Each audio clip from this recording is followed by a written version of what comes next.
Okay, welcome everybody to the darkest timeline. I mean that literally because Zack Snyder likes to work with very muted colour tones and just no bright colours whatsoever, and I don't know what David A. is doing. But we are past Christopher Nolan. We are in the middle of the DC Extended Universe that they are desperately trying to build as quickly as humanly possible. And to go through those two movies we've got so far involving Batman tangentially, is Mike Thomas, who is the creator, the founder of the real world, and I'm just riding his coattails forever. Mike, how are you, almighty creator? I was doing well, and then you made me rewatch Batman vs. Superman and watch Suicide Squad. Okay, podcast. I did get to watch Rogue One. Oh, okay, yeah. I did get to watch Rogue One tonight. Yeah, kind of fun. So we're basically going to get through this as quickly as possible so you can go see Rogue One. Basically.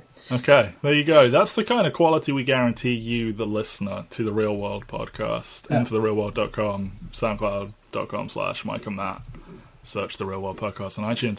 So, not that we are racing through this, but we do have two films to tackle, and we don't feel very strongly about one of them, and I feel broadly sort of into one of them, but not enthusiastically. So we're going to start with Batman v Superman, Dawn of Justice, aka we want to do the Avengers as quickly as possible and we can't be bothered to put the work in, so we basically halfway did it with a Man of Steel sequel. So this came out March of this year, 2016, if you're listening before the end of the year. $250 million to play with, same amount of money as The Dark Knight Rises. Only made, I say only, like this is money I have lying around, $873 million. Was actually considered a commercial failure. They were looking for that billion number, and I think they actually toyed with re-releasing the Ultimate Cut in theatres to try and sort of cut some of that loss. It wasn't a loss, like they still made money, but I think they were looking for a lot more than they did. Following on from Man of Steel, the direct sequel to that has sort of been shelved or cancelled altogether, I don't know.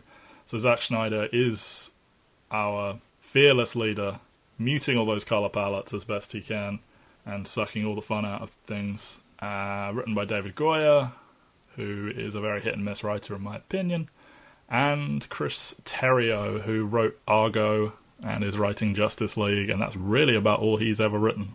Yeah, basically, they want to do an extended universe. They've got a Superman film that made money but wasn't very good at all. They decided to softly reboot Batman using this film. There's elements of The Dark Knight Returns, The Death of Superman, All-Star Superman, and a little bit of video game inspiration, which Mike will be very enthusiastic about. Very broad strokes, without delving into it too deeply. What are your quick takes on this film? I think it's an affront to fans of Batman, Superman, and films. I agree with some of that. It's an affront to fans of Superman. Like, Zack Snyder doesn't get Superman even one tiny bit. That's very clear. He's mute in this film. He has something like 44 lines, which is ridiculous. Just standing there looking sad when he's supposed to be Captain Boy Scout, always happy about everything and trying to see the silver lining. But I think this is, weirdly enough, given that the film surrounding it is obviously nowhere near as good as what we've seen previously, this is almost as close to a sort of complete interpretation of Batman as there's ever been. He's playing detective, he's got gadgets, he's pulling off fully the idea that he's famous and pretending to be a dumbass. Like, this is the most convincing Bruce Wayne, I think, in terms of like, oh, he's famous, and you can tell by just looking at him. But maybe that's because it's Ben Affleck. Who knows? Got a good relationship with Alfred. He's doing crazy stealth takedowns as well as punching people. I don't know. I really dig the Batman in this. A friend of mine said it's like someone finally realised fully why Batman is cool. Perhaps. I'm not going to just like sit here and say that's not a valid interpretation of Batman. I think there are elements of Batman in this movie that could work in a far better film, or maybe would make me care in a far better film. Mm-hmm. I think after watching Suicide Squad for the first time this week, the systemic issues with how DC is structuring their stories seem very clear and apparent that it's almost now even harder to appreciate anything about Batman vs. Superman, and I appreciate literally only 5 things about it. they have this method of storytelling where it's like twist after twist after twist after twist after twist. I mean, Detective Comics, bro. It's so each one is dumber than the one before it, and the fact that there are so many. That's of them, not true. This isn't dumber than Man of Steel. Man of Steel's dumb. I'm talking about the twists. The fact that each twist is dumber. Okay. Like, no, everyone's betraying each other. No one is what they say they are. Like you feel like you're watching a super dumb version of The Usual Suspects.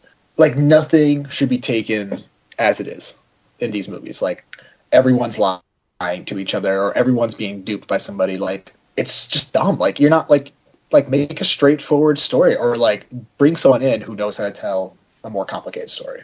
I find these as films almost unwatchable, particularly Suicide Squad. Batman vs Superman is almost more interesting in its failure, just because it's like you're finally doing like this big Titanic showdown that has theoretically been something people would want to see on screen for years, and you completely fail in a variety of crucial ways. Suicide Squad was kind of uniquely appalling to me as a fan of movies.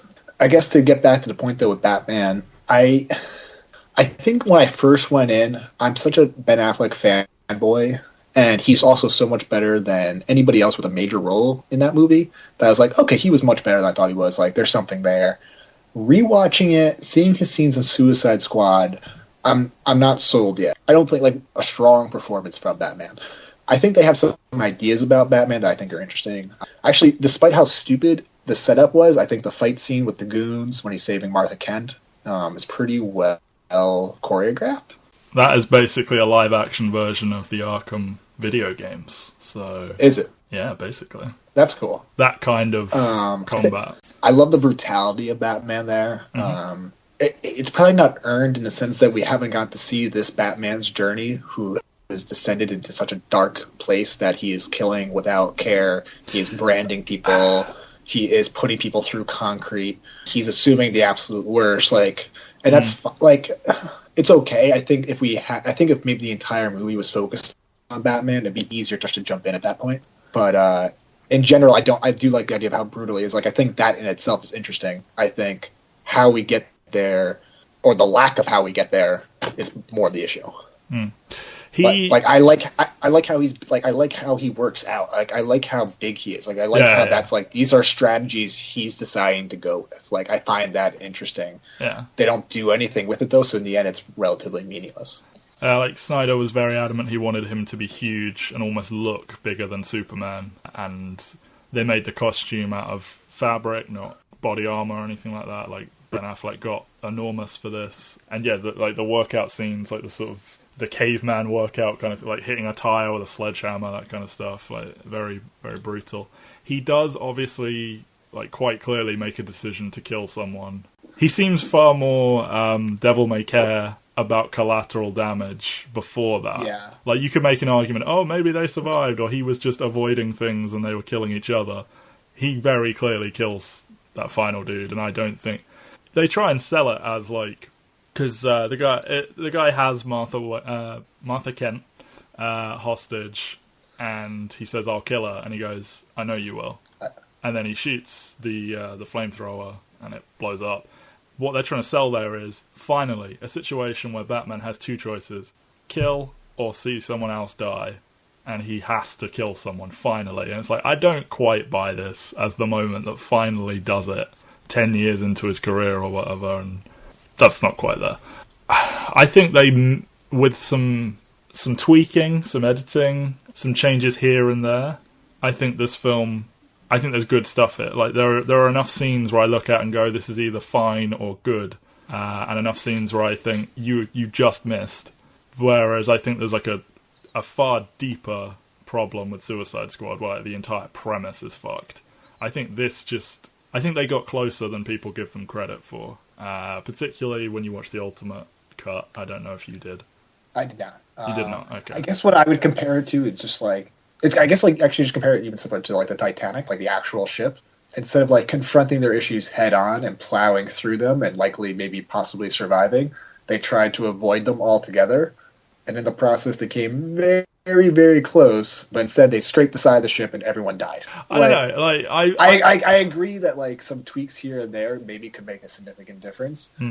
But regardless, let's say even if we accept the premise that it's only small issues, in the end you're left with a sinking ship. I've enjoyed it more each time I've watched it, which is rare for me because I normally actually like things less and less each time. I came out of Guardians of the Galaxy thinking, this was amazing! And then I think I've seen it twice since then, and I'm like, it's okay. I don't know if that's just inherently because it's a comedy, and comedies aren't funny the second time around, but that's a different film. This one, I saw it in theatres and cinemas, and I left the film thinking, there was stuff in there I liked, but this was dumb. And then I got the Ultimate Cut and I watched that, and I thought, you know what, there are parts about this I actually kind of like. And then I watched it again today, and I don't feel strongly enough to like fight people over it, but I think I sort of like this film, despite it having a lot of big problems. I think the fact that I don't give a fuck about Superman means I'm more willing to overlook it being such a bad take on him than some people might be. In a world where there's a note-perfect performance, it doesn't change my opinion on the film that dramatically. So him being so incredibly bad doesn't harm it either. But that's my personal preference for Superman. And also with the Ultimate Cut thing, it's difficult because you can't just give them a free pass because like the version they release should be the version that is like that's the definitive version. You don't get a make good or a mea culpa just because you had a better version in edit. Like they shouldn't be excused for releasing a more confusing version in film in theaters. Yeah. So what does the Ultimate Cut do that makes it a better film? The biggest things are sort of letting it breathe a bit more, making the plot make a little bit more sense. Like there's more of Clark investigating in Gotham and about Batman to sort of justify his ill feelings towards him, which seem incredibly irrational. There's more with the opening scene in Africa is made a lot more clear. There's a lot more of making it explicit that Luthor has been framing both of them or manipulating them both with like sending letters to both of them separately and setting up various scenes.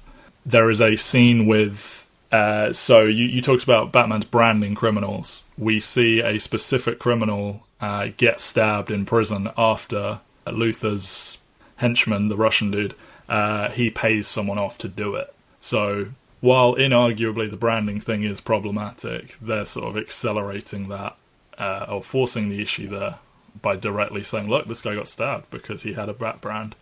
Luthor talks to the big villain from Justice League near the end, and that's who he's ranting about at the end when he says he is coming, he's whatever. And they mention Arkham Asylum being where Lex is going.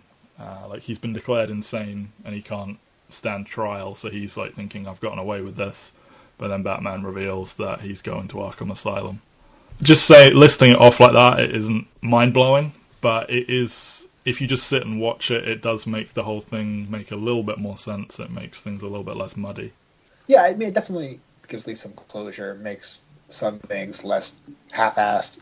Yeah. I think, though, so I see two problems. One, the whole premise of this movie, yes, underneath the surface, is that it's Lex Luthor manipulating these two people to fight each other. Yes. Like that's the impetus for both major characters' motivations. So one, let's just say we accept that as something we should do. More on that in a second. That can't be the thing you half-ass and cut 30 minutes of, or whatever, 10, 15 minutes of, Mm-hmm. It can't be the thing. Like, that's the whole reason that the movie exists, like the story theoretically exists. That's kind of an alarming decision, honestly. I can see why it makes the movie or the story at least a little bit more satisfying, but the notion, because that is so, it feels so secondary in the final cut of the film. It feels well, that's what I'm saying. on. Like, you've watched the standard cut in the last few days. Yes. I haven't seen it in months, and I now can't really remember how I felt about it. What I do vaguely remember, not all of this footage is brand new. Like, there are, did you get the sense that Luthor was pulling the strings? It's hard to remember, but it was more just like he has to be doing something. Okay. Then again, I guess there are a lot of characters involved doing nothing. But I think then, I mean, I think what my thing is that even watching it the second time, I'm just like, I think I kind of had forgotten how heavily involved he was. And I'm just like, God, this just feels so unnecessary. I guess the bigger issue to me is, while it's alarming that they cut so much of it, because I think it did make an impact on the story, back to like a writing story, I mean, that's just so against storytelling 101.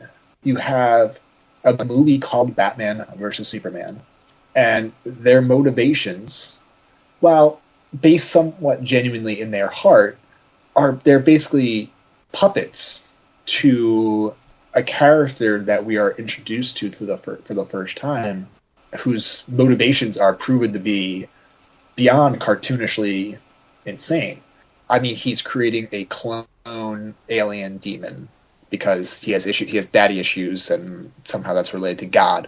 But like, just the fact that the central source of conflict and motivation is all based on a lie in a Batman and Superman movie, like well, they're not gonna fight otherwise.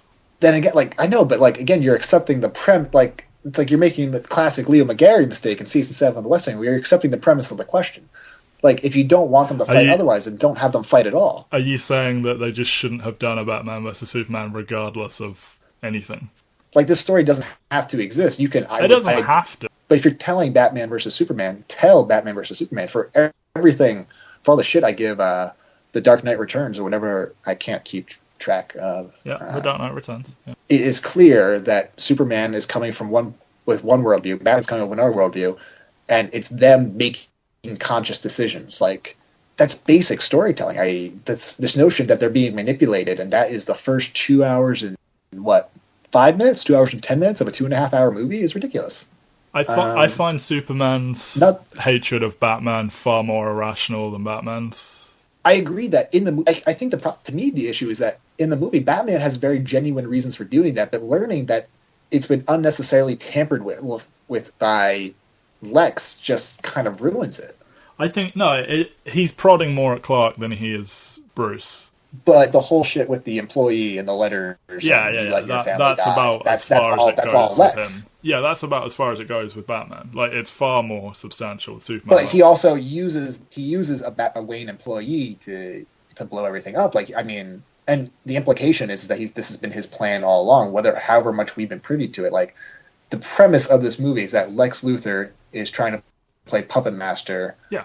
In some grand metaphor of man versus God, to see if he can make God bend to his will and prove that God is evil, like, or some bullshit like that. Like, I mean, well, I think he's talking about the nature of power and it being dangerous for someone like Superman to exist. But sure. But like, it all leaps down to like this like ridiculous daddy issues he seems to have. I mean, kind of.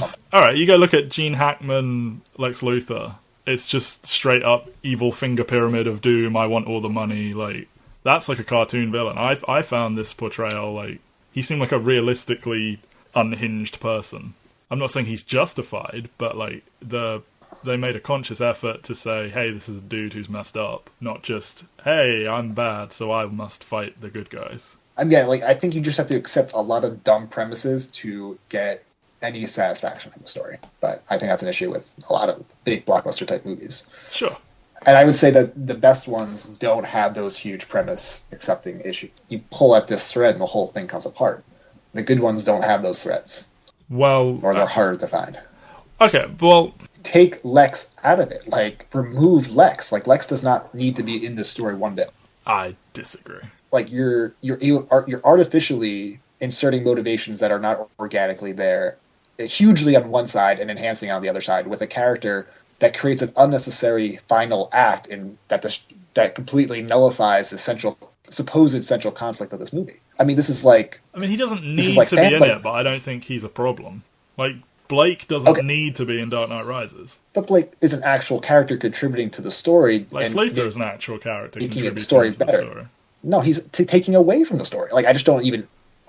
this is such the huge divide, honestly, for us on this, because, I mean, like, this feels like, to me, like, fan fiction, honestly. Like, people who have like, you would think that the people writing the story have never written a movie before.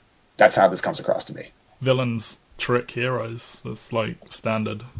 You said that like the whole thing being based on a lie is a problem. That's loads of films, good ones and bad ones.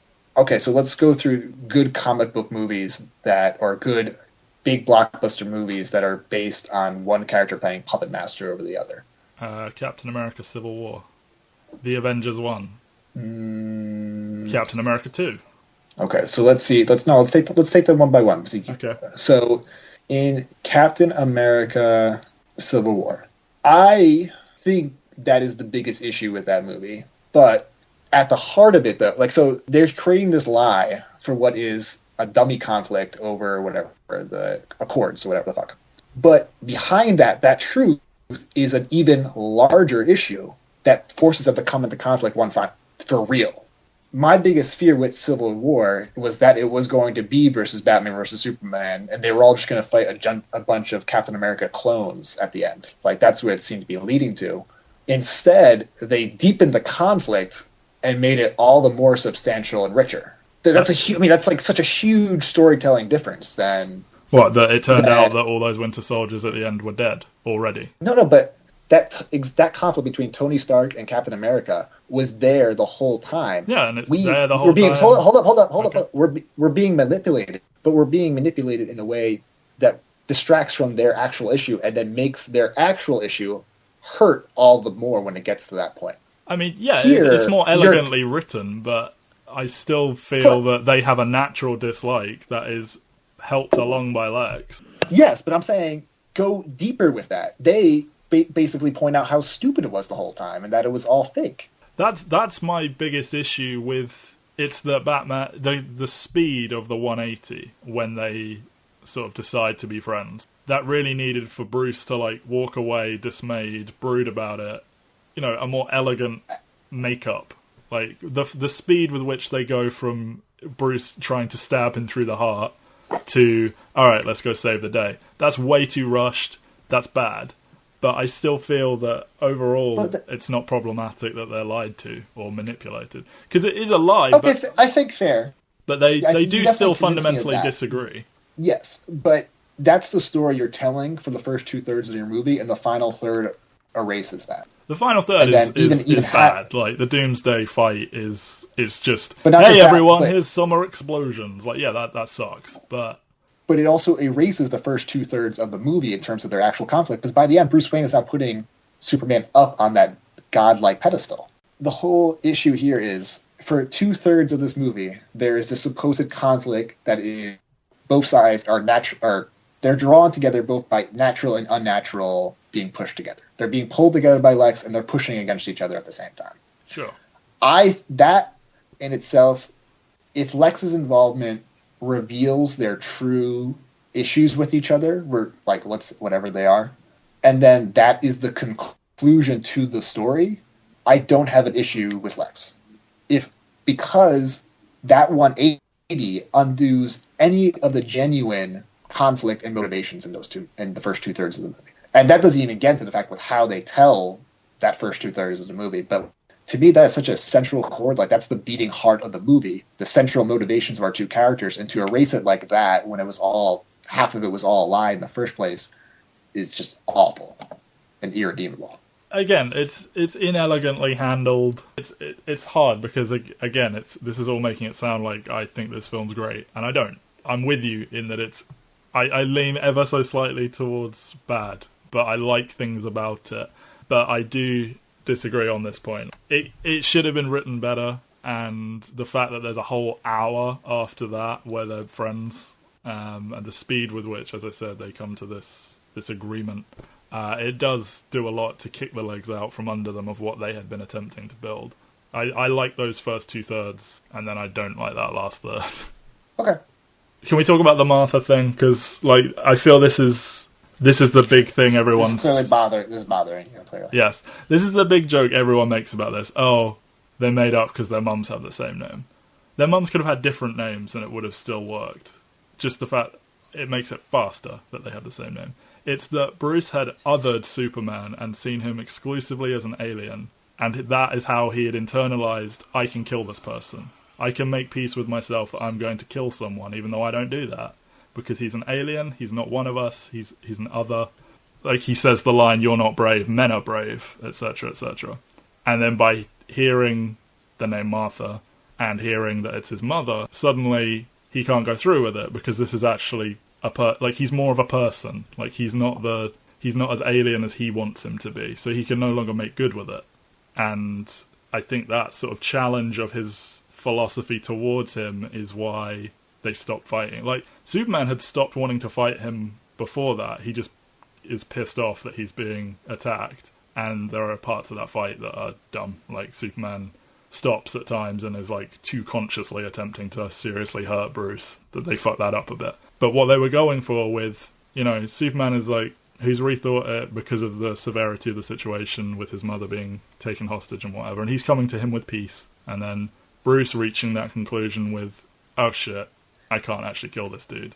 Like, it's not leaps and bounds better than their mothers have the same name, but I do think reducing it down to just that one line of, oh, their mums have the same name, I think that is doing them a slight disservice. I agree. I mean, it's more, obviously it's more about that moment. It humanizes Superman in a way for Batman in a way that he couldn't before. Sure. I think maybe in a better movie, that moment would have been seen as clever. Yeah, and like... Possibly. And like Henry Cavill's delivery of, you're letting him kill Martha, find him. He's pretty bad this movie. It's terrible. Yeah, he's bad generally, but that reading is awful. Like, I know he's got like a boot over his throat or whatever, but it's a terrible reading. And it's compounded by Amy Adams with one of the worst line readings of her career. Yeah, and she just runs in and gives exposition. I was talking about this movie earlier, and like you've said how you think this is a waste of Amy Adams, and I agree with you. Like, I thought the same in Man of Steel. It's like, she's here, like, you're sort of forcing importance because she's a good actress, but the character hasn't been written well enough for her to do much with. Because, like, she's doing her investigation, which is finding that Lex has orchestrated all this stuff, and Batman is really just investigating the White Portuguese, which turns out to be a boat, and then after that he kind of stops investigating. In a world where it's like, instead, Bruce is investigating Luthor, and he is the one that is reluctant to fight Superman, but because he's Batman, he's prepared to. And Superman has been given an even stronger motivation to fight him. Is this a better film? And like, you reduce Lois right down. I mean, I know that would suck because I don't want her to do less, but, or even just take her out. I don't know. Maybe. Because he's doing this investigation, and I do like it, but it does fundamentally end with quite a sort of dumb conclusion. It's like, oh, it's a boat. It's like, you really couldn't Google White Portuguese and it really wouldn't come up. It feels like his detective story ends a bit unsatisfactorily. Yeah, I guess that's not something I hadn't considered before. So he's trying to unravel the White Portuguese, right, yes, this whole time? He finally goes to confront them. Superman shows up. That's the end of the investigation? Basically, yeah. I think. Well, he discovered, I guess the White Portuguese... such a ship, and that's the ship they're using to bring in the kryptonite, yeah. Okay. Yeah, and then he then later... Oh, I think this might be cut from the film. Like, you see he's stolen the kryptonite, but you sort of see him stealing it on a video screen or something. I hate that scene where Superman shows up. Yeah. It's not that he has chosen to confront Bruce. It's that he is choosing to do that and letting people who are firing guns at the back of cars just drive away. It was so inauthentic, you know? Like, yeah. I think a lot of the scenes feel that way, honestly. Yeah. I think the big thing is they don't earn a lot of it. Yeah, I mean, I think like they earn nothing. It feels like the final awful conclusion to the movie, the whole thing with Doomsday, feels like cohesive in the sense that once they team up, like everything makes sense. Dumb and unearned, and like everything about it's terrible, but like it's no longer like jumping scene to scene to scene to scene to scene. Yeah, it's like a continuous like 30-minute sequence or whatever, however long it is. Yeah. That's like the only part that feels cohesive. Well, but I mean, which is so sad because it's also the worst part of the movie. I mean, like it's just an assault on the senses, and honestly, everything terrible about blockbuster filmmaking with the heavy reliance on CGI. Yeah, a monster that is in no way human. You know, that's the most cohesive. But it's like you understand everything. You understand, like you can follow it. Yeah. Like, well, that's the Zack Snyder ishness of it. Like this idea that he should really just go make music videos. The first 2 hours feel like a giant music video. Yeah, like it feels like a podcast. It feels like a trailer. And like that's when people say like, oh, these days comic book movies are just trailers for future comic book movies. I'm like, no, this was a trailer for this movie. Yeah. Like, I feel like I watched a 2-hour trailer for a 10-hour miniseries on this movie. It's just like a bunch of random broad feelings and twists and turns that don't make any, or at least like are dumb and unearned. If you want to say they make sense, maybe they make sense. But well, I think that they only make sense like, when you include extra material. Isn't an excuse. Yeah, I mean definitely, but I don't give like Dark Knight Rises credit because it took me like 15 times to figure out everything going on in it. But I'm saying I appreciate it more, but I don't think that makes it a better movie. Yeah. Right? I don't know if in his head he thinks he's just doing his best to handle an ensemble in all his films, because in all the ones I can think of, it's constantly moving back and forth between characters. Like, there's multiple montages, there's multiple really quick shots, and like a lot of them are good shots. Like Superman flying over this flooded house and standing there in the middle of an explosion, like looking like, oh, damn it.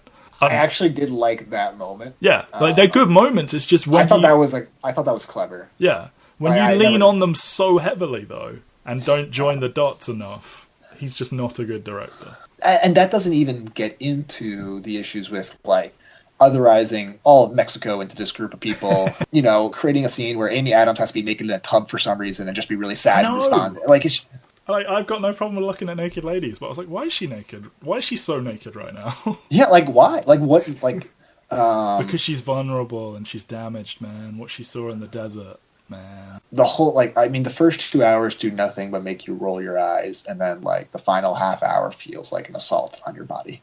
I think why I'm so angry with the Lex thing is that I love Bruce's motivation, and I think monkeying with it in any way cheats it, weakens it, just cheapens it. I think almost what they maybe would have been more effective would have been telling a Batman story where Superman is not the villain in the sense that we're supposed to root against him, but in terms of a traditional story, you kind of like treat Superman like the villain, where it's like, how is Batman going to work to take out Superman?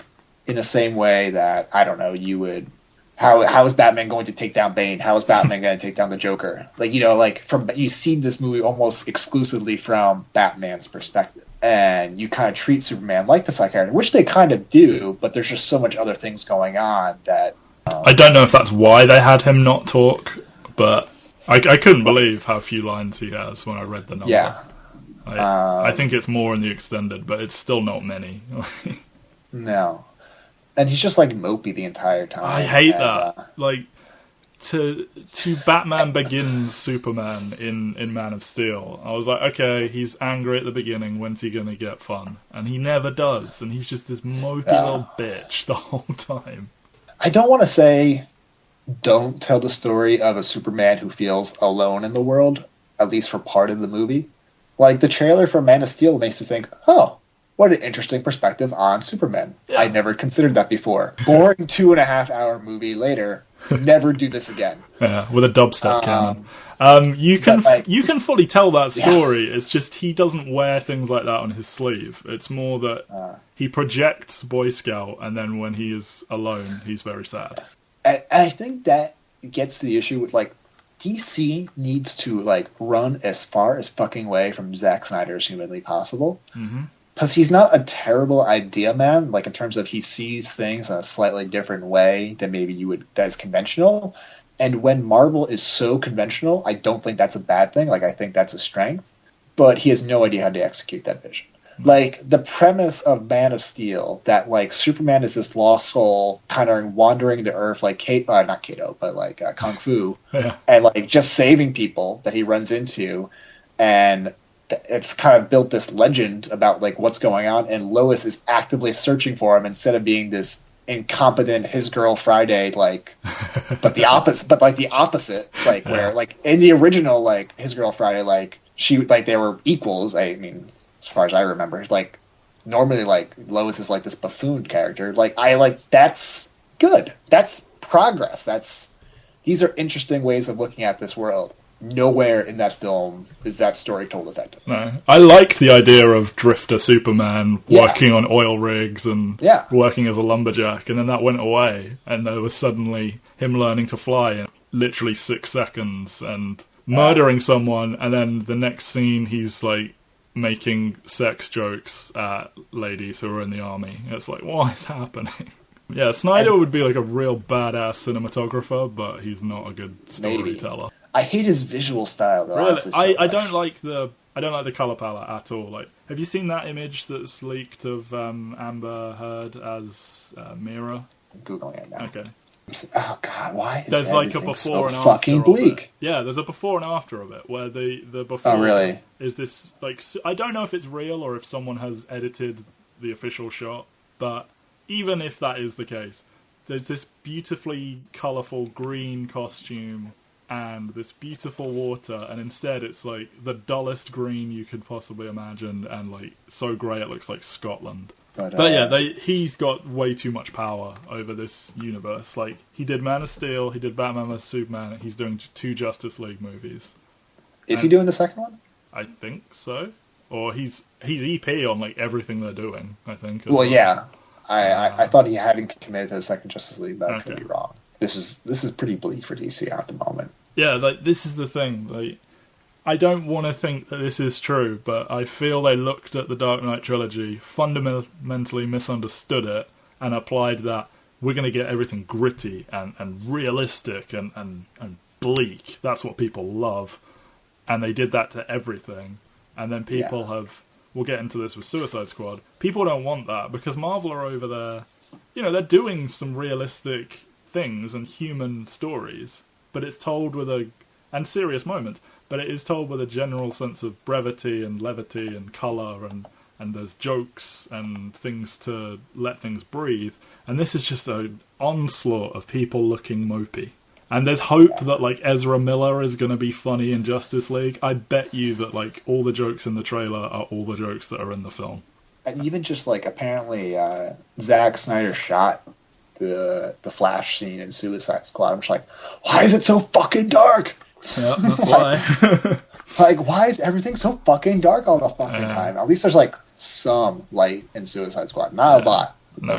Well, I think they tricked people into thinking there was going to be more than there was. Like, the trailer is super vibrant and full of pop songs, and Harley Quinn. Everyone look at the colourful clown lady, and then you watch it, and it's like they have to shoot everything, and there's a zombie, and it's all taking place at night. Okay, so we've mentioned Justice League. I think that strapping the responsibility of jump-starting Justice League on top of this film was a step too far in what was already a very long film that had issues. Like, I don't not like the little scenes of them all that are on the computer, but it's just when there's already so much going on and they're having to jettison important plot stuff, devoting this extra time, I think, was a bit too much. And like Ezra Miller's cameo where he's saying, he is appearing from the future and he's saying, I'm too soon, you were right about him, it's all about Lois, etc. How confusing is that to people that don't have a fucking clue who the Flash is or any of that? And are they expected to remember this? I know who the Flash is, and I have no fucking idea what happened there. I when I read afterwards that was the Flash, I was like, what the fuck? I didn't recognize him when I first saw it. No. I was like... I thought it was Cyborg. Because of the sort of special suit. I thought it was Flash, I just didn't realise it was Ezra Miller. I was like, is this meant to be like an older actor or something? And the audio in the... I didn't understand what he was saying either. It's been cleared up slightly on home release, I think. And are people supposed to remember that scene in 4 years or whenever it pays off? God, I hope that's not the actual direction they're going in. I think they are very much building to a story where that nightmare sequence, which I actually like, by the way, comes true, and Darkseid is controlling Superman and he's conquered the world.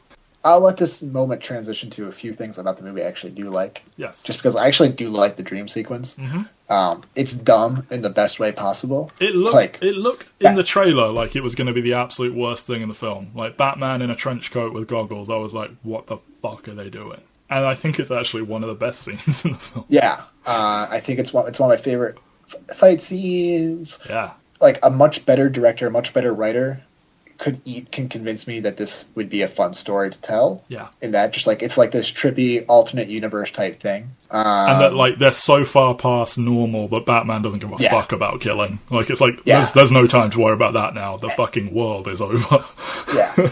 And I think if this scene is supposed to represent like the future, Yeah. then I'm not on board with it because Okay. I don't trust them to tell that story. Mhm. I, at the time, because I was not aware of like their grander plans, was just like, I kind of like this. I kind of like this insight into the psychosis of Bruce. Like he's like, this is what Bruce wants to do. Like he is tired of the rules. He just honestly at this point wants to break his code. Yeah. And just be like, just wants to fuck people up. So he's imagined the one setting where that's okay.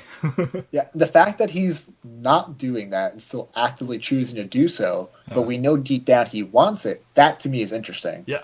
I really hope it is a misdirect and that actually Yeah. Flash is talking about something completely different. Like that moment is taken from a comic book where he is accidentally vague and accidentally it ends before he's actually cleared it up. So I hope that like they're doing it as a what if and we're supposed to assume that it's heading there, but it's actually something completely different. But in a better executed DC extended universe, I would love an alternate reality where that story is told. Yeah.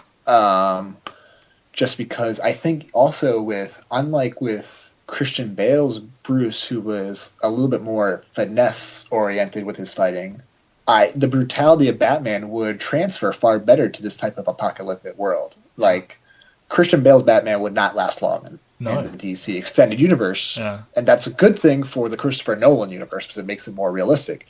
Yeah. For that, like it makes it work better for that tone, for that story. Yeah. With this ridiculous ballooned up Batman, like it's more believable. This was basically like a 5-minute trailer for a movie that hopefully will never exist. But guess what? Zack Snyder is really good at cutting trailers, so I'm all on board with this scene. I thought it was a fun little dream sequence. I like it. Yeah. I'm choosing to interpret it that way until proven wrong. We haven't talked about Alfred, who we should definitely talk about. Just because we should. This is a Batman podcast. Very much reminds me of the Batman, the animated series Alfred, where he's kind of just a dick all the time. But in a nice way. I think that's a key element of Alfred, though. It's an interpretation that's valid. Like he does it in a way where he's not unpleasant. It's more like he's just exceptionally dry. Yeah, like it's your grandfather who's just fucking with you all the time. Yeah. Whereas what little I've seen of like the Gotham TV show, like Alfred seems like a genuine asshole. Yeah. Oh god, that's so bad. He's like a full-on Cockney. They definitely stretched the limits. They definitely strained credulity with how much these two have managed to build secretly in this wherever Bruce is now living, because it's clear he's not living at Wayne Manor anymore. You know, beyond that, like the logic issues in the movie, this is by far the least of them. Yeah. But I think I'm down with that. As I talked about, I really like Bruce running into to save people. That gave him a genuine motivation that did not need to be cheapened by Lex Luthor, not to get sidetracked by that argument again. And I would have loved to see that story fulfilled and concluded properly and satisfyingly. Regardless, that opening scene is pretty awesome. Bruce Wayne running into 9/11, where everyone else is running away from it. Yeah. Awesome. Great visual. The scene with the guy praying right before he dies. Like, I'm making the jerk off motion, in case you're wondering. The little girl being too stupid to move, whatever. But Bruce Wayne doing that. Pretty cool. Pretty good motivation. And when Wallace is looking up at him, he's like, "You're the boss." And he just gives that little smirk of like, And considering how meat-headed and dumb Bruce is throughout the first 2/3 of this movie, I love his trap for Superman. Like, I just think that's clever. I think you could tell this was not the proper conclusion to the movie, even if you hadn't seen the trailer with Doomsday. Like, it just felt it was missing a little something. Like, you would need a little bit something more from their fight. Either way, I like that trap. He's so dumb throughout so much of the movie. It was nice to see smart Bruce Wayne. Is he dumb? I think his lack of nuance to approaching anything or in regards to the situation, pig-headed? I don't know.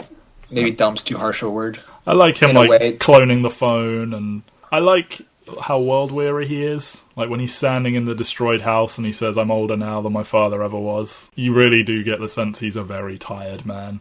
They draw a lot of things I was hoping, like what I wanted from before this project was announced. Like I was kind of picturing like a boozy, world-weary like John Hamm playing Batman. I think he'd probably actually be better as Bruce at the very least. I don't know if he could pull off the physicality of Batman that Affleck obviously could pull off, but I think honestly this just need to be like a 2-hour movie where 90 minutes of it was devoted to Bruce. They fully admitted that they didn't bother to develop Clark because they already told that story, and this is about the reaction to him. So, like, why not go further and just basically make it about... I mean, it opens with Batman. Like, it opens with, yay, yet again, the Wayne's getting shot. Why bother to manufacture a reason for Clark to hate him when I think if the audience is sympathetic with Superman, you skip that need to give him motivation, you know? Yeah. There's something else I'm forgetting that I liked about this movie. Wonder Woman? Yes, Wonder Woman. This movie does not have time from her. Time spent on her probably could have been better served to tell the main story here. I think, though, if you accept the premise that a 10-minute Wonder Woman introduction is going to happen in this movie, I think they do a pretty good job of it. She doesn't look out of place with them, and I like her little musical cue. Her musical cue is amazing. They do it 3 times. That's probably a little bit too much, but it's still awesome. I think Gal Gadot, like, as this, like, kind of suave, like, James Bond kind of, like, thing she's got going on here. Yeah. I think it's great. Her suiting up as Wonder Woman, we could probably go back to the trailers and count 100 things they shouldn't have shown, but that's definitely one of them. Like, we should not have known Wonder Woman was popping up as Wonder Woman in this movie. Nope. In a better executed movie, I think no one would complain about this. I think it's an easy thing to attack, though, in a movie that feels way too busy. And I can't really criticize people for that, but I personally, in a movie where I'm stretching to find things to enjoy, did actually enjoy this, so I'm not going to attack the movie for producing 10 minutes of things I actually actively enjoy. And on that note, like, people like flipping out because of that scene with the metahumans. Well, I do think it's funny to point out, it's almost like literally there's a scene where Gal Gadot is watching trailers for other movies. It's 30 seconds. It's like, it's not literally that big of a deal. Like, I think that stuff is actually fine. Anything else before we jump to Suicide Squad? I probably should have led with this when we battled furiously about Lex Luthor. I basically will not hear a word against there's 3 actors, Jesse Eisenberg, Michael B. Jordan, and Miles Teller. So maybe that's just colouring my opinion of Lex Luthor, in that I love that man, but I generally liked the performance that he gave, and I liked his little speech that brought Superman to his knees, as it were. I do think that him then going on to create a giant movie monster is a bit like, But I like his sort of fucking with everyone all the time and mocking people to their faces. I thought was pretty good. His portrayal of Lex Luthor Jr., but it's not the Lex Luthor, right? Like, when he's talking about Dad, he's not talking about Lionel. He refers to him as Lex.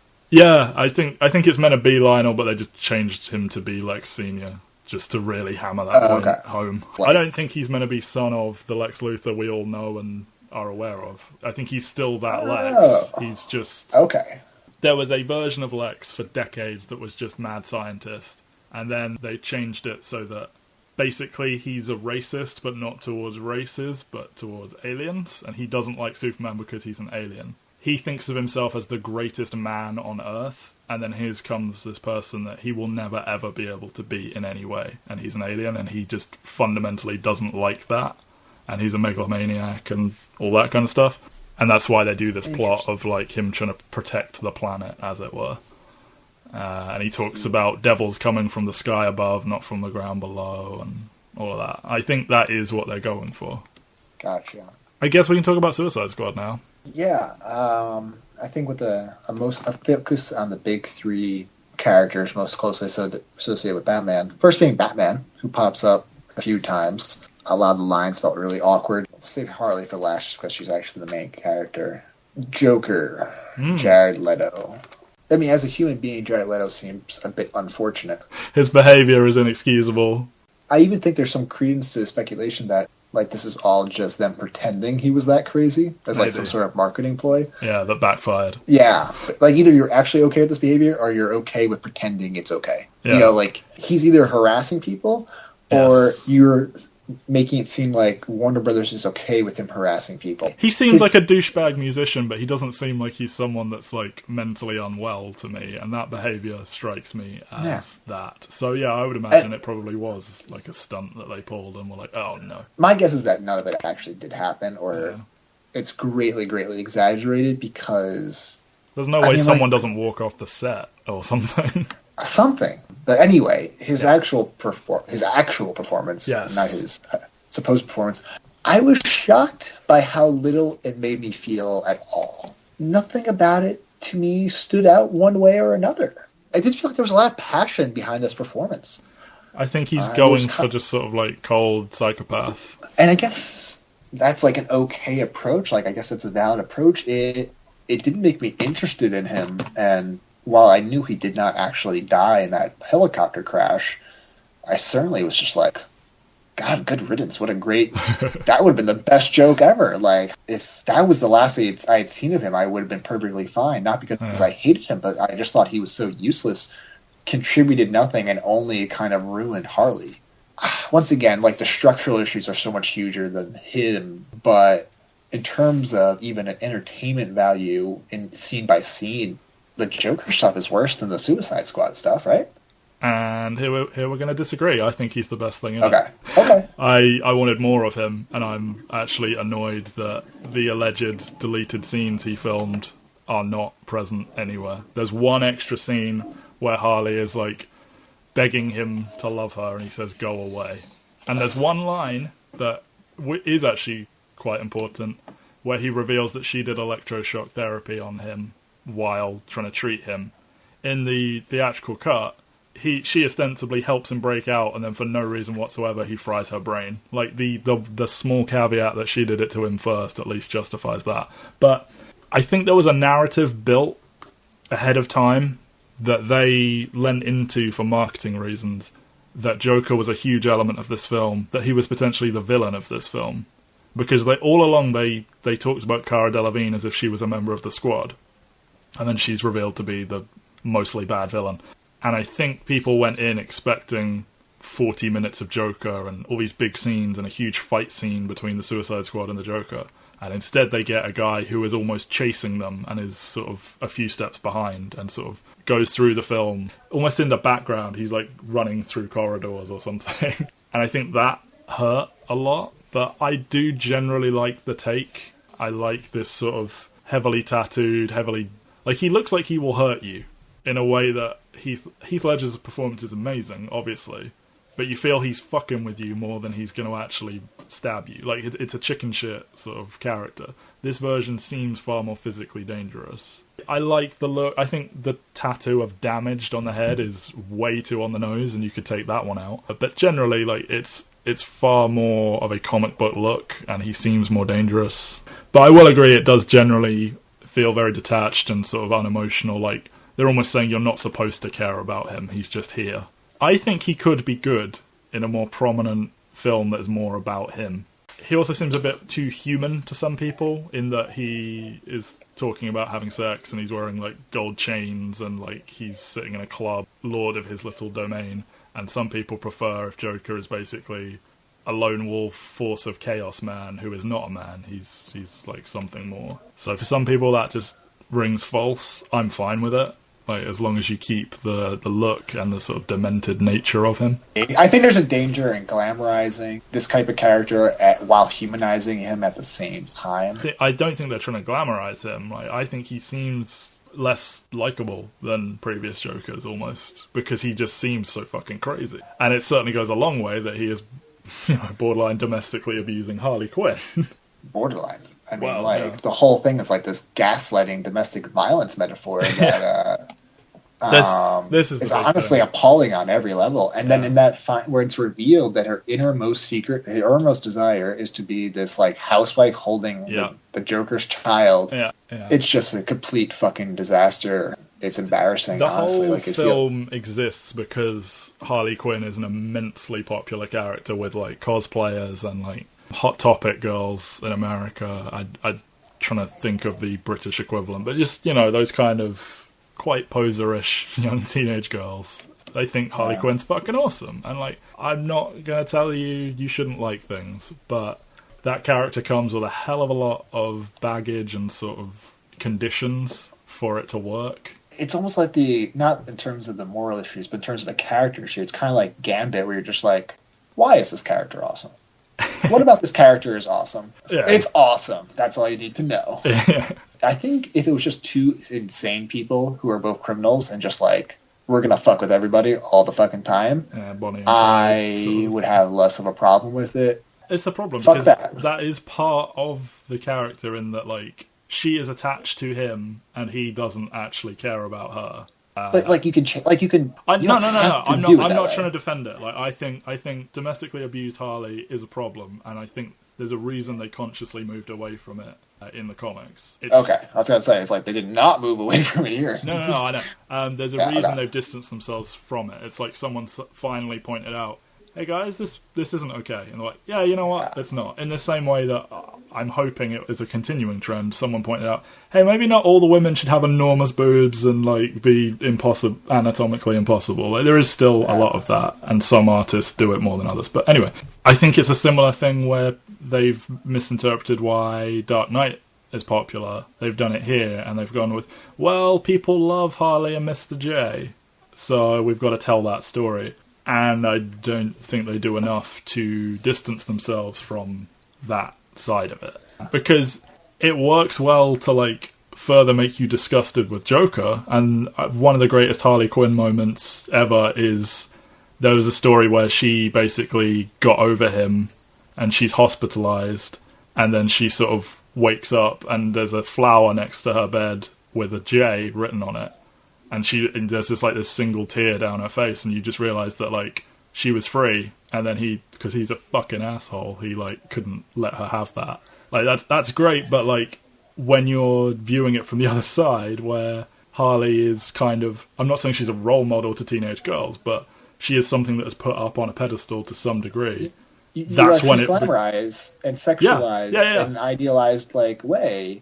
It's hard, and, like, they don't help this one bit by doing so many shots where, like, the camera's right on her fucking ass and stuff like that. Yeah. Like, she can be wearing that outfit and you cannot be a voyeur of her.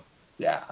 Like, she consciously decides not to do the traditional Harley Quinn outfit. Like, she just consciously decides to, like the film is, like, saying, like, we are going to sexualize it with her. Deal with it. Well, that outfit. I know it's, like, in the New 52 or whatever the fuck. But I'm saying, like, I'm not saying they created the outfit, but I'm saying, like, she goes to pick her clothes and she throws away the traditional outfit, or she doesn't pick it up. You said to me, like, the margin of error with her is so small that it may not even be worth it. And I sort of agree. I've read some good Harley Quinn. She's not a favourite character of mine. I've read it done well, and they don't do it well here. No. There's so many lines in the trailer that, like, if they were ever funny, they were only funny that first time. Yeah. And they're not funny here, and so much of it falls flat on its face. Her talking about hearing voices. It's like, oh, because she's crazy, right? Oh, yeah. And it's so try-hard. And this film was...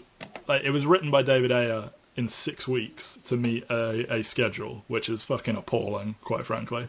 And I think they are actually doing this. They're basically insisting that every film is either co-written or supervised by a comic book writer who knows what the fuck they're talking about, knows how to write these characters and voice them. And I think that could have been done here, because it just comes across as someone who has a passing familiarity with the character, picked the wrong bits, and wrote it badly. That's really bad. The worst thing about this film, the reason I say that you can do like a rough edit with Batman vs Superman and rescue it almost, this was destined to fail given the premise, because there's a film I suggested you watch it. I don't know how many people listening have seen it. Batman Assault on Arkham, which is an animated film, which is basically their test pilot for a Suicide Squad film. The premise of that is they're basically doing a heist. Like, they're doing something shady and illegal that only criminals would do because you can throw them under the bus. And they use that throw them under the bus line in the film. But what you get in the film is essentially a Justice League film, but with, like, why is Harley Quinn, why is Captain Boomerang a viable option for this plan they have to go into this city and, like, kill these zombies and save the world? Why is she in any way suited for that? It should be something like that. A robbery, an assassination, something fucking shady that they are uniquely geared towards and skilled at. Instead of just, go in there, kill some people, save the... They're not planning for them to save the world, I don't think, but... that it escalates to the point of a giant fucking hulking monster and a swirling thing in the sky is so fucking dumb. By that point, I stopped paying attention. Yeah. Like to the details. Like honestly, like I was like, like, no, but like, why would you even sit down and say that out loud to someone in a writing room or anything? Like, no idea. Why is that this film? Why isn't Batman or Wonder Woman or the Flash or whoever the fuck else coming into the city at this point and going, we'll take it from here? When you tell a story that gets too big like that, you've undercut the whole reason why there would be a Suicide Squad set up. They fundamentally misunderstood how to set this up, and in a world where it is, as I said, a heist film or something like that, it might work. I think they failed this cast immensely, because when you saw them doing promotion for it, it's a group of people who clearly get on very well, who are very charismatic, are stars, and they're given this semi-dreary, semi-hackish film that is like misguided, and you've got Karen Fukuhara as Katana, barely fucking talks. Killer Croc barely talks. Oh my god! Yeah, and talks with this fucking incredibly thick Southern accent, racist accent. Why is he a racist caricature? He's a fucking crocodile, man. Yeah, it's amazing. It's like, why is Toad a racist caricature in fucking Wolverine the X-Men? Yeah. Why are there two fucking racist robots in the second Transformers movie? It's like, I could see how you tell the story of that fucking Sandra Bullock movie with the football player. I can see how people with limited worldviews can approach that movie with the best of intentions and tell it and think, I'm doing something good for the world. Yeah. How does this fucking happen in 2016? Like, look at this cast, right? Okay, so Slipknot, Adam Beach. I don't know if he is, but he looks Native American. No, he is Native American. Okay, he's fine. One of his biggest, probably most prominent role is playing a Native American soldier in Flattening Some of Our Fathers, the Clint Eastwood World War II movie. Okay, so he gets his head blown off immediately. Yep. After barely doing anything, not given a montage scene like all the others are. Who gives a fuck? Katana doesn't get a montage scene, hops on the back of the jet. Not one line of explanation as to why she is loyal and she's a volunteer, like what she's doing with them. None of that. Nope. Small moment, crying with the sword. That could be something. Don't do it. Killer Croc, racist, no character progression whatsoever. They cut out a backstory about him getting bullied. Why? Put it in. Jay Hernandez as Diablo. He has to be like a Mexican gangbanger. Like, he has to be. Like, they try and give him that emotional moment, and it's sort of there, but... And then it just boils down to the white people and Will Smith, who, how many jokes are there about Will Smith basically being white? I don't even think that's entirely fair. I just think, like, everyone besides Will Smith in this movie just kind of feels like a prop. I don't know. I mean, maybe, like, Amanda Waller's not. Maybe I'm not giving that character enough credit. God, she had to deliver some really bad dialogue. Yeah. Have you heard of the pyrokinetic homeboy? You made her say that? I do really like when she fucking caps everyone in that. When they rescue her and she just murders her entire support team. I don't know. I don't see much future other than, they got Will Smith under contract. Yeah. The Suicide Squad is an interesting premise. Not this film, but as a concept, the Suicide Squad. And there's there's a couple of good things here and there, but they go too far with even those. I like the Meet the Team montage, but then it's too long. I like some of the soundtrack, but then there's 4 or 5 too many songs. It just feels like the shittiest Guardians of the Galaxy. Yeah, and people were saying that they thought it should be DC's Guardians of the Galaxy, and the use of Bohemian Rhapsody in the trailer, it seemed like they were fully leaning into that, and then it's it's generic and boring. Yeah, it just feels like a really basic version of it. And then, okay, so this is a big thing that I really hated, was that the characters have to make all these hard choices in the movie, especially right at the end. Harley Quinn has to kill Enchantress instead of getting to be with the Joker. Fake Tom Hardy, not Jay Courtney, the other fake Tom Hardy, has to Joel Kinnaman kill his girlfriend, and thus he doesn't get to be with his girlfriend anymore. Will Smith multiple times basically has to choose not to be a selfish asshole. Not to kill people. He doesn't kill Harley Quinn, so that kind of gives up his easy go-to with his girl. To get to be with his daughter. And then all 3 of them basically get what they want in the end, to one degree or another. Way to undercut any emotional connection we could have had with this movie. Yeah, she gets an espresso machine, and then Joker breaks her out. When he shows up at the end, that's the most you knew it's happening, but it's also just so unsatisfying every way. I found this movie appalling. I don't think it's appalling as well. I think it's flawed conceptually, and there are so many problems, like we just said. I mean, go listen to the last however long. I think it ranges from bad to boring. Yes. Like, it's kind of happening. This is it? If Batman vs. Superman kind of felt like a huge miscalculation, this felt like DC doesn't have a fucking clue what they're doing, and we're in for a long 5 years. I feel this is the huge miscalculation in Batman vs. Superman. They just fucked up on execution. But, like, we've got an announced film with Harley Quinn, with probably Catwoman and Poison Ivy and whoever. So, I don't know if that's replacing Suicide Squad 2, but I think they were hoping this would save them, and it didn't. No. Public perception on DC is bad, and people were actively like, well, Suicide Squad looks like it might be good. And then Suicide Squad was not good. And David Ayer is the guy that is going to direct that Harley Quinn film. Like, they're rolling the dice on him again. So you have Zack Snyder and you have David Ayer in control of an entire empire. They've given Ben Affleck all this time to write The Batman, which maybe we'll talk about in 4 years, if we're both still alive. But other than that, it just seems like a complete fucking shit show. I'm not looking forward to anything in the DC Extended Universe at all. I think they need to lose big on Justice League. Yeah. What my concern is, if Wonder Woman is the first one to bomb, and then they blame it on, well, it was a woman movie, directed by a woman. With an unproven female star who isn't American. Yeah, I'm just like, no. You poisoned the well and then set up this woman to fail. Yeah.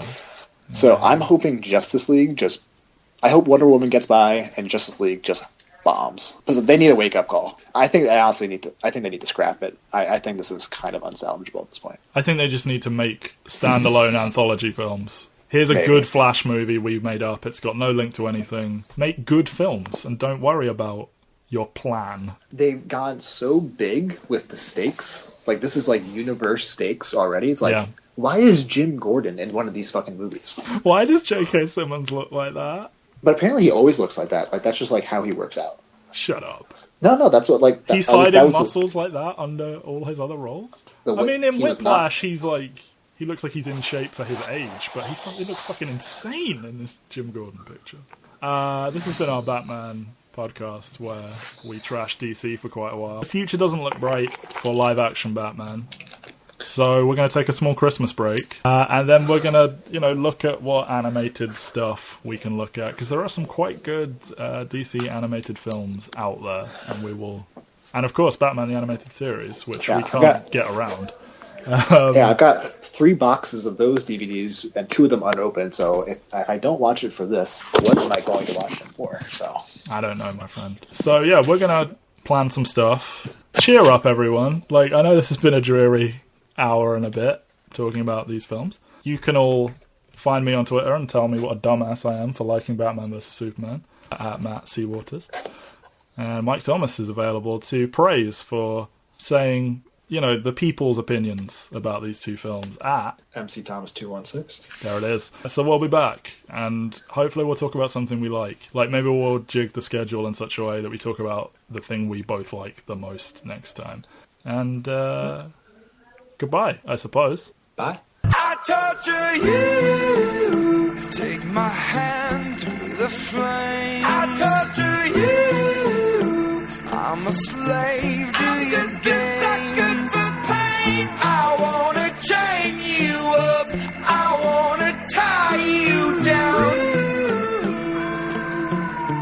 I'm just a sucker for pain. I'm a sucker for pain. I got the squad tatted on me from my neck.